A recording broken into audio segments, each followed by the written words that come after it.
یہ سال ہے 616۔ مکہ کی گلیوں میں کچھ ہونے والا ہے۔ لوگ چھپکے سے آپس میں بات کر رہے ہیں، ایک دوسرے سے پوچھ رہے ہیں کیا یہ سچ میں ہوا۔ ایسا لگتا ہے جیسے فرشتے بھی کھڑے ہو کر اس منظر کو دیکھ رہے ہیں۔ اس شور و گل کے مرکز میں حضرت عمر رضی اللہ تعالی عنہ تشریف لا رہے ہیں۔ سڑک کے آغاز پر اپنے 2 میٹر لمبے شاندار جسم کے ساتھ وہ شان اور وقار سے چل رہے ہیں۔ ان کی بے خوفی ایسی ہے کہ کوئی ان کے سامنے کھڑا ہونے کا تصور بھی نہیں کر سکتا۔ ہمارے پیارے نبی صلی اللہ علیہ وسلم کے مبارک الفاظ میں جب بھی شیطان حضرت عمر رضی اللہ تعالی عنہ کو کسی راہ پر جاتے دیکھتا ہے وہ اس راہ سے ہٹ جاتا ہے۔ حضرت عمر رضی اللہ تعالی عنہ کعبہ کے قریب تشریف لے جا رہے ہیں اور بلند آواز میں یہ اعلان کرتے ہیں، اشہد ان لا الہ الا اللہ واشہد ان محمد رسول اللہ۔ میں گواہی دیتا ہوں کہ اللہ کے سوا کوئی معبود نہیں اور محمد صلی اللہ علیہ وسلم اللہ کے رسول ہیں۔ یہ اعلان سربراز پکار اور بت پرست سرداروں کے لیے ایک سخت چنوتی ہے۔ پہلی دفعہ ایک مسلمان کی آواز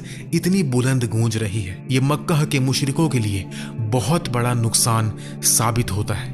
کیا حضرت عمر رضی اللہ تعالیٰ عنہ بھی مسلمان ہو گئے ہیں؟ اگر یہ سچ ہے تو مسلمان اب کمزور اور بے سہارا نہیں رہے۔ لیکن حضرت عمر رضی اللہ تعالیٰ عنہ نے، جنہوں نے اچانک طاقت کے توازن بدل دیے، یہ فیصلہ کیسے کیا؟ وہ اسلام کے سب سے بڑے دشمن سے اسلام کے سب سے عظیم سپاہی کیسے بنے؟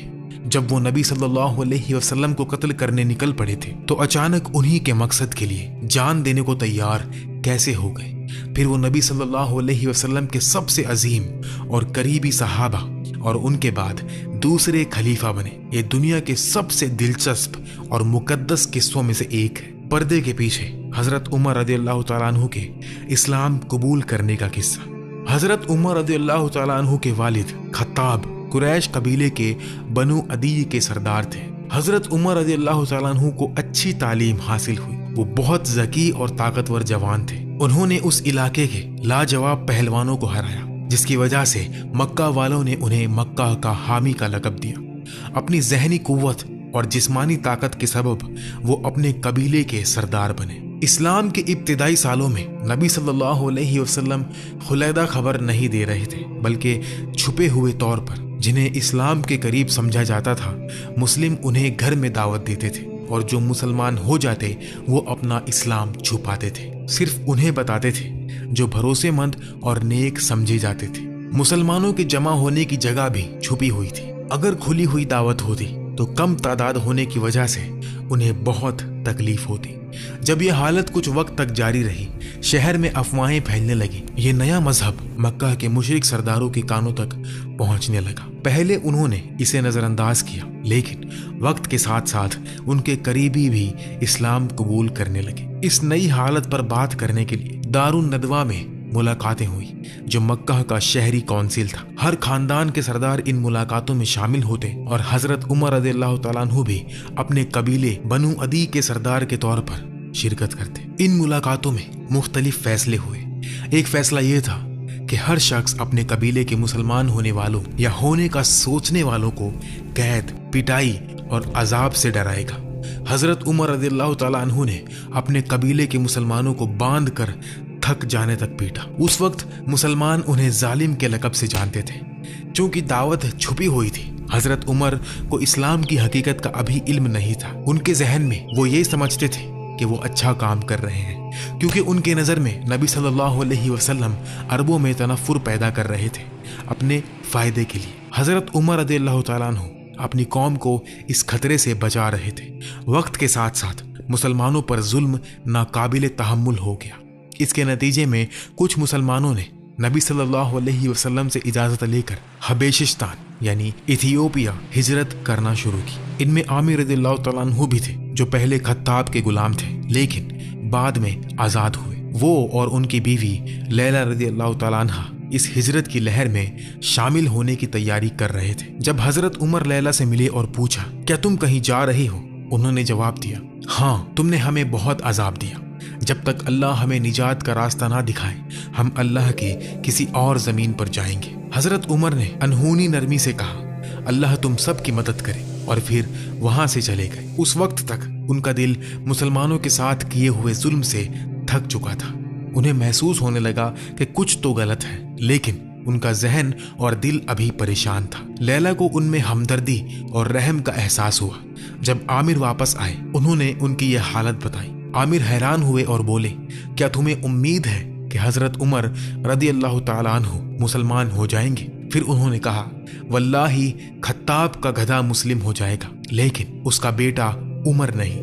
یہ اثر تھا جو حضرت عمر کا رویہ لوگوں پر ڈال رہا تھا، لیکن ان کا پتھر جیسا سخت دل جلد ہی نرم ہونے والا تھا۔ حضرت عمر رضی اللہ تعالیٰ عنہ کے اسلام قبول کرنے کے واقعات میں ایک یہ تھا کہ وہ ایک رات نبی صلی اللہ علیہ وسلم کو کعبہ کے قریب نماز ادا کرتے دیکھتے ہیں۔ حیرت میں کہ وہ کیا پڑھ رہے ہیں، وہ چھپے ہوئے طور پر قریب جاتے ہیں۔ نبی صلی اللہ علیہ وسلم سورہ الحقہ پڑھ رہے تھے۔ ان کے الفاظ سے حضرت عمر مجذوب ہو گئے، لیکن وہ ایسے ہی مسلم نہیں ہونے والے تھے۔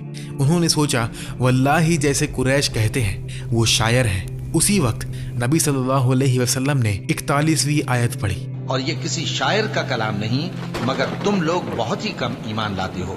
حضرت عمر رضی اللہ تعالیٰ عنہ حیران رہ گئے۔ انہوں نے سوچا کہ انہوں نے جان لیا کہ میں کیا سوچ رہا ہوں، شاید وہ جادوگر ہے۔ نبی صلی اللہ علیہ وسلم اگلی آیت پڑھتے ہیں، اور نہ کسی کاہن کا قول ہے لیکن تم لوگ بہت ہی کم غور و فکر کرتے ہو۔ حضرت عمر دنگ رہ گئے۔ ہر آیت ان کے سوالوں کا جواب دے رہی تھی۔ یہ انہیں گہرائی سے ہلا گیا۔ ایمان کے بیج ان کے دل میں اگنے لگے۔ وہ اسی حالت میں گھر چلے گئے۔ ایمان کی روشنی مکہ میں چھپے ہوئے طور پر پھیل رہی تھی، لیکن ساتھ ہی واقعات کے تناؤ بھی بڑھ رہے تھے۔ باوجود قرآن سے متاثر ہونے کے، حضرت عمر رضی اللہ تعالیٰ عنہ ابھی بھی سمجھتے تھے کہ نبی صلی اللہ علیہ وسلم خاندانوں کو ٹکڑوں میں کر رہے ہیں۔ اس وجہ سے ان کی نفرت ابھی بھی وہی تھی، لیکن نبی رحمت صلی اللہ علیہ وسلم ان کی ہدایت کے لیے دعا کر رہے تھے۔ یا اللہ، اسلام کو دو مردوں میں سے جس سے تو زیادہ پیار کرتا ہے اس کے ذریعے مضبوط کر، ابو الحاکم بن ہشام، ابو جہل یا عمر ابن الخطاب۔ اس دعا کی صبح دار ندوہ میں ایک اور ملاقات ہوئی۔ نبی صلی اللہ علیہ وسلم کے قبیلے بنو ہاشم سے بدلے کے ڈر سے ابو جہل نے پیشکش کی، جو محمد صلی اللہ علیہ وسلم کو قتل کرے گا میں اسے 100 اونٹیں دوں گا۔ خون کے بدلے کے خطرے کے باوجود حضرت عمر رضی اللہ تعالیٰ عنہ نے یہ پیشکش قبول کی اور تلوار لے کر نکل پڑے۔ یہ ان کے لیے ایک خودکشی کا مشن تھا، کیونکہ نبی صلی اللہ علیہ وسلم کا خاندان بدلہ ضرور لیتا۔ وہ جوان، طاقتور، امیر اور عزت دار تھے، لیکن خود کو قربان کرنے کو تیار تھے، مگر اللہ انہیں ضائع نہیں کرنے والے تھے۔ انہیں موت کے راستے زندگی دینی تھی۔ راستے میں ان کی رشتہ دار نعیم رضی اللہ تعالیٰ عنہ سے ملاقات ہوئی۔ نعیم نے پوچھا، اے عمر، تلوار لے کر کہاں جا رہے ہو؟ حضرت عمر نے جواب دیا، میں محمد صلی اللہ علیہ وسلم کو قتل کرنے جا رہا ہوں، جن نے قریش کے امور بگاڑے اور ان کے معبودوں کا مذاق اڑایا۔ نعیم، جو خود چھپے ہوئے مسلم تھے، پریشان ہوئے اور بولے، تم نے خود کو دھوکہ دیا ہے۔ کیا تمہیں لگتا ہے کہ ان کا قبیلہ تمہیں زندہ چھوڑے گا؟ حضرت عمر نے کہا کہ قتل کے بعد وہ سرنڈر کر دیں گے۔ نعیم نے انہیں روکنے کے لیے کہا، تمہاری بہن اور اس کے شوہر بھی مسلمان ہو گئے۔ حضرت عمر ایک پل کے لیے جم گئے، پھر غصے میں اپنی بہن کے گھر کی طرف دوڑ پڑے۔ وہاں خباب بن ارات ان کی بہن فاطمہ اور ان کے شوہر سعید بن زید رضی اللہ تعالیٰ عنہما کو سورہ طٰہٰ سکھا رہے تھے۔ جب حضرت عمر کی آواز سنائی دی، خباب چھپ گئے۔ حضرت عمر غصے میں گھر میں داخل ہوئے۔ ان کی بہن نے قرآن کے صحیفے چھپائے۔ انہوں نے چلایا، یہ کیا الفاظ تھے جو میں نے سنے؟ جب بہنوئی نے کہا، کچھ نہیں، ہم بس بات کر رہے تھے، ان کا غصہ اور بڑھ گیا۔ انہوں نے بہنوئی کو گردن سے پکڑ کر زمین پر پٹکا اور چلایا، تو جو میں نے سنا کیا وہ سچ ہے؟ تم محمد صلی اللہ علیہ وسلم کے مذہب میں شامل ہو گئے؟ جب فاطمہ نے شوہر کو بچایا، حضرت عمر رضی اللہ تعالیٰ عنہ نے انہیں بھی تماچا مارا اور ان کا منہ خون سے بھر گیا۔ فاطمہ بے خوف بولی، اے عمر، سنو، جو تم نے سنا وہ سچ ہے۔ میں نے تمہارے معبودوں کو چھوڑ دیا۔ میں لات اور عزا کو رد کرتی ہوں۔ میں گواہی دیتی ہوں کہ اللہ کے سوا کوئی معبود نہیں اور محمد صلی اللہ علیہ وسلم ان کے بندے اور رسول ہیں۔ جو چاہے کرو۔ حضرت عمر رضی اللہ تعالیٰ عنہ رک گئے اور سوچنے لگے کہ انہوں نے یہ کیا کیا۔ ان کی بہن کی ہمت نے انہیں حیران کر دیا۔ ان کے چہرے پر خون دیکھ کر ان میں رحم جاگ اٹھی۔ انہوں نے فاطمہ سے کہا، وہ چیز دو جو تم پڑھ رہی تھی، وعدہ کرتا ہوں کہ واپس کر دوں گا۔ فاطمہ نے کہا،